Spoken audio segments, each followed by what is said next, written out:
इस साल 28 सितंबर को अनंत चतुर्दशी है। हर साल ये पर्व भाद्रपद माह में शुक्ल पक्ष की चतुर्दशी तिथि के दिन मनाया जाता है। अनंत चतुर्दशी पर भगवान विष्णु के अनंत रूप की पूजा की जाती है, इसलिए इसे अनंत चतुर्दशी के नाम से जाना जाता है।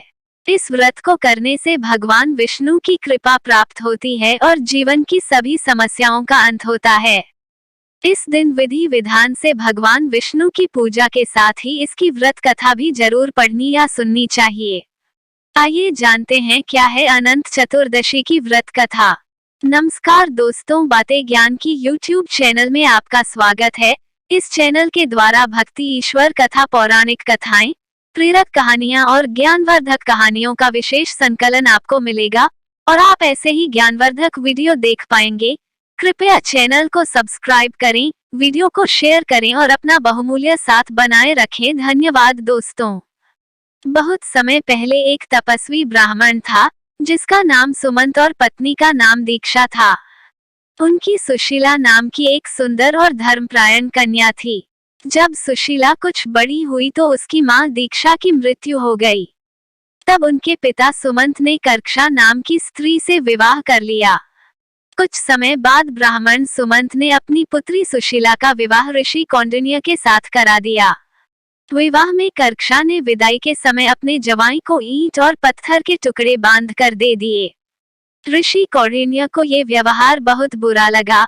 वे दुखी मन के साथ अपनी सुशीला को विदा कराकर अपने साथ लेकर चल दिए। चलते चलते रात्रि का समय हो गया। तब सुशीला ने देखा कि संध्या के समय नदी के तट पर सुंदर वस्त्र धारण करके स्त्रियां किसी देवता का पूजन कर रही हैं। सुशीला ने जिज्ञासावश उनसे पूछा तो उन्होंने अनंत व्रत की महत्ता सुनाई। तब सुशीला ने भी यह व्रत किया और पूजा करके 14 गांठों वाला डोरा हाथ में बांधकर ऋषि कौंडिन्य के पास आकर सारी बात बताई। ऋषि ने उस धागे को तोड़कर अग्नि में डाल दिया। इससे भगवान अनंत का अपमान हुआ। परिणाम स्वरूप ऋषि कौंडिन्य दुखी रहने लगे। उनकी सारी संपत्ति नष्ट हो गई और वे दरिद्र हो गए। एक दिन उन्होंने अपनी पत्नी से कारण पूछा तो सुशीला ने दुख का कारण बताते हुए कहा कि आपने अनंत भगवान का डोरा जलाया है। इसके बाद ऋषि कौंडिन्य को बहुत पश्चाताप हुआ। वे अनंत डोरे को प्राप्त करने के लिए वन चले गए। वन में कई दिनों तक ऐसे ही भटकने के बाद वे एक दिन भूमि पर गिर पड़े।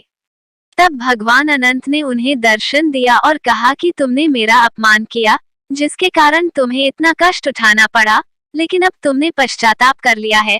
मैं प्रसन्न हूँ। तुम घर जाकर अनंत व्रत को विधि पूर्वक करो। 14 वर्षों तक व्रत करने से तुम्हारे सारे कष्ट दूर हो जाएंगे और तुम दोबारा संपन्न हो जाओगे। इस प्रकार ऋषि कौंडिन्य ने विधि पूर्वक व्रत किया और उन्हें सारे कष्टों से मुक्ति प्राप्त हुई।